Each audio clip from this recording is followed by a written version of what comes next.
Hello বন্ধুরা, সবাই কেমন আছেন? আশা করছি সবাই খুব ভালো আছেন এবং সুস্থ আছেন।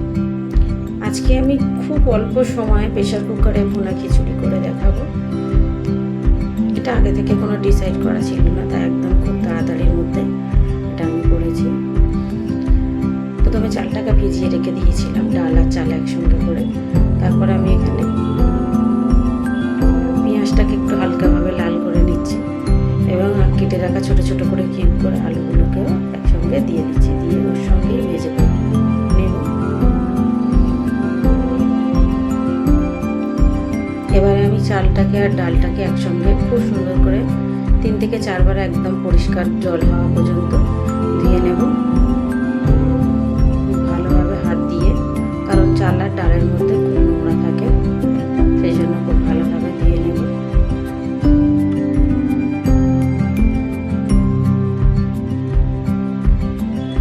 এবারে আমি প্রেশার কুকারটাকে দেখব, আলুটা আর পেঁয়াজটাও ভালোভাবে লাল হয়ে গিয়েছিল।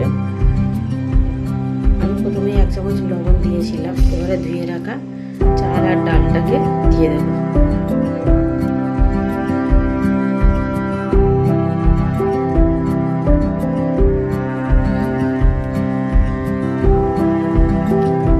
ওটাকেও কিছুক্ষণ নেড়ে নেব। যেহেতু তাড়াতাড়ি করছিলাম, সেই জন্য আমি ভালোভাবে ভাজা করা হয়নি। আপনারা চাইলে ভালোভাবে জলটাকে ছেঁকে খুব সুন্দর করে ভেজে নিতে পারেন। তা আমি চেষ্টা করেছি, দেখতে পাচ্ছেন জলগুলো শুকিয়ে গিয়েছে।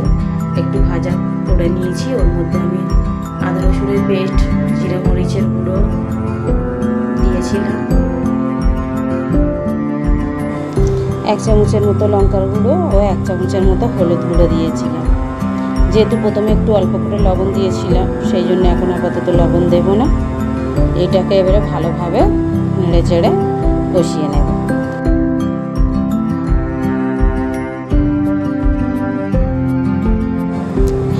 হালকা করে কষানো হয়ে গেলে, জলটা একটু শুকিয়ে গেলে, এবার গরম জল একধারে আমি বসিয়ে দিয়েছিলাম।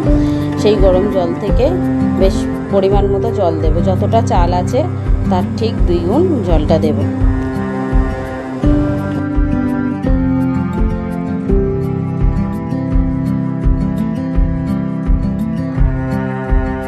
এখানে আমি লবণটা চেক করে দেখেছি, আমার যতটুকু লবণ দরকার আমি সেই অনুযায়ী একটুখানি লবণ দিয়ে দিচ্ছি। দিয়ে এবার প্রেশার কুকারটাকে আমি ঢেকে দেব।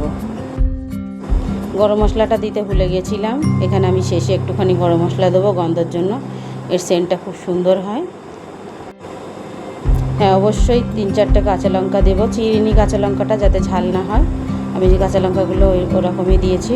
আমার রান্নাটা যদি ভালো লেগে থাকে অবশ্যই সাবস্ক্রাইব করবেন এবং লাইক করতে ভুলবেন না। 3টে সিটি হয়ে আমি গ্যাসটাকে বন্ধ করে রেখেছিলাম এবং চাপা দিয়ে রেখেছিলাম, ঢাকাটা খুলে নিই। এবারে আমি প্রেশার কুকারটা খুলে দেখছি, বেশ খুব সুন্দর শুকনো শুকনো ভুনা ভুনা মতো বা ঝরঝরের মতো খিচুড়িটা হয়েছে। খুবই ভালো লেগেছে। আপনারা যদি ভালো লাগেন একবার অবশ্যই রান্না করে খেয়ে দেখবেন এবং বলবেন কেমন হয়েছে, আমাকে জানাবেন।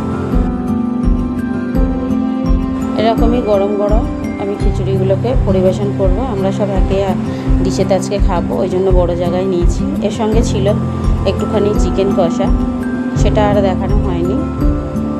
এবারে আমি খিচুড়িগুলোকে এইভাবে সবার মধ্যে এক এক করে দিয়ে দেব। সবাই ভালো থাকবেন, সুস্থ থাকবেন। ধন্যবাদ।